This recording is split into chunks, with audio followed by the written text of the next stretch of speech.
Hello and welcome to Traditional Painting the Digital Way. This is where I use digital painting apps to teach traditional painting techniques. This is part 4 of my Seascape lesson, and in this video we're going to continue painting and refining the sea. If you're following along traditionally, check out part 1 of my list of materials, and that will show you all the canvases and the paint and the brushes that I use. We're going to be using the Infinite Painter app for Android for this lesson, and we're going to go ahead and start working on the structure of the big waves in the front. And so we're going to go ahead and start adding the foam to the waves. And the Pollock brush is probably the best brush to use for this, an Infinite Painter. It makes a very foam-like look and cotton ball type of look. And if you're going to be following along traditionally, use your bristle brush and just go ahead and tap the end of your brush on the canvas, and it'll give you kind of a cotton ball look, or sort of, and it'll have uneven edges, which is what we want sort of here, because we want it to look like splashes.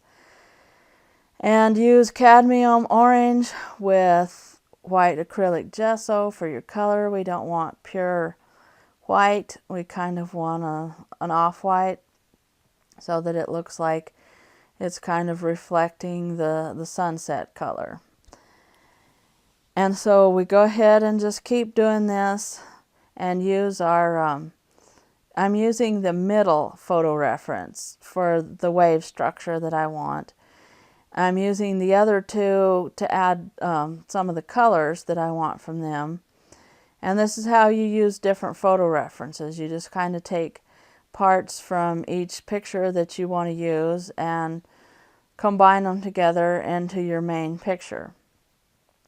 So I'm working on the structure of the big waves still, and you want to go ahead and kind of add a little bit of the foam around in the background too, because there's some waves in the background in the photo reference there that you can see. You can see a little bit of the foam and some bigger waves, but they're still pretty small, and you want to keep them small to show the perspective of the ocean in your painting. So just go ahead and keep doing this. Follow your photo reference, work on the shape of the foam and how it billows up and looks like water splashing, and make it look uneven on the edges. Don't make it all one thing like a cylinder or something, because then that won't look correct. And then here I'm just kind of tweaking the brush just a little bit. I want it to mix in better. And so I'm going to go ahead and add some more white here and in the background again, and add some highlights way back in the back just a little bit to give the look of the sea, the motion of the sea. And I'm using the Leo brush here. You can probably use your number 6 filbert brush for this. And we want to go ahead and add some ultramarine blue and maybe a little bit of dioxazine purple to the waves here. And you can use the Angelo or the Vince brush in Infinite Painter. Just go ahead and make the shape of the wave, and add the shadow of the bottom of the wave with the darker watercolor, and make it kind of banana shaped strokes and rounded strokes on the top, and add this underneath the foam, because this is giving sort of the shadowed look of the darker water on the bottom of your wave.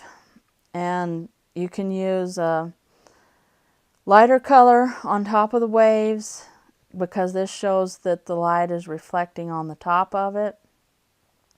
And you can use some light green, like hooker's green or pine green, throw in a little bit of yellow, and that gives it a transparent look when the light is hitting the top of your waves, and it shows that the water is thinner on the top of your wave there. And then I'm going to go ahead and I'm using the blending brush here set on Leo to go ahead and smooth the look of the waves out, make it look a little bit more like water, smoothing the top of the waves and a little bit of the foam here, just a little bit, smoothing the paint strokes into the foam and making it look more cohesive as a painting. And you also want to kind of make sure that you're covering all the canvas on your painting.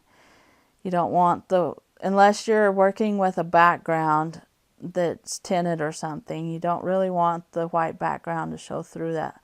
So just go ahead and cover that up. And of course, if you're working traditionally, you're going to be smudging the paint in, at least with acrylics, the minute that you put it on the surface of the canvas. But with Infinite Painter and also with oil paints, you can go back and blend them together a little bit.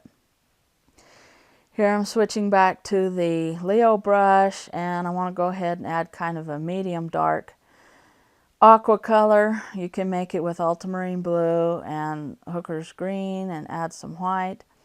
I'm working on the shape of the wave again. You want the waves in the foreground to have more structure than the ones in the back.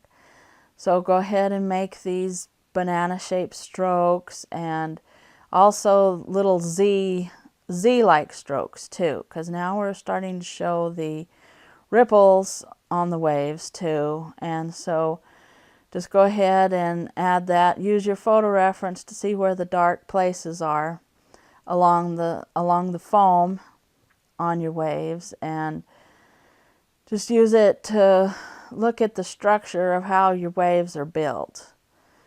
And go ahead and add the Z shapes, the Z and crisscross shapes. They're a combination of the two, just to show the ripples. And you show this with your darker color. You can also do this when you highlight it too. You make the same kind of a stroke. But right now we're just adding in the dark colors here and making the banana shape, the X shape, crisscross shapes, Z shapes, just something to give a sense of motion to your water, because this is the sea. This is not a stable body of water. And add it into the corners. Make sure the corners of your picture are darker so that you keep the viewer's eye focused on the center of your painting. And then you can go ahead and add a little bit more of the dark towards the back, but you don't want it real dark. And just go ahead and use a lighter color here, probably ultramarine blue or phthalo blue with a lot of white. If you're using phthalo blue, a little bit of that goes a long way. So you can use it with a lot of white to highlight the tops of your waves and kind of blend it in a little bit at the bottom. Don't kill all of your dark, because you want that shape to make it look like the waves are moving and rippling. So you can go ahead and blend that in a little bit, smooth them out a little bit, but keep a lot of the crisscross shapes and the banana-like shapes there just to show detail to your waves.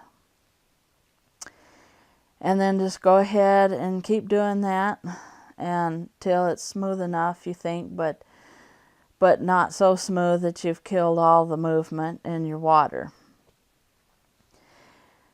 And then you can kind of smooth out the foam just a little bit too, but don't kill all your foam either. And then I hit the vanishing layers bug, so I decided I'd stop right there and hit the undo. Fortunately, you can save as soon as you hit the undo and you're okay. So this is the end of part 4 of my Seascape lesson. And in the next part, we're going to be finishing up this series, and we're going to add the final touches to the waves and the final highlights. So thanks everybody for watching. Thank you so much for your support. If you have any questions, just leave them in the comments down below, and I will catch you later.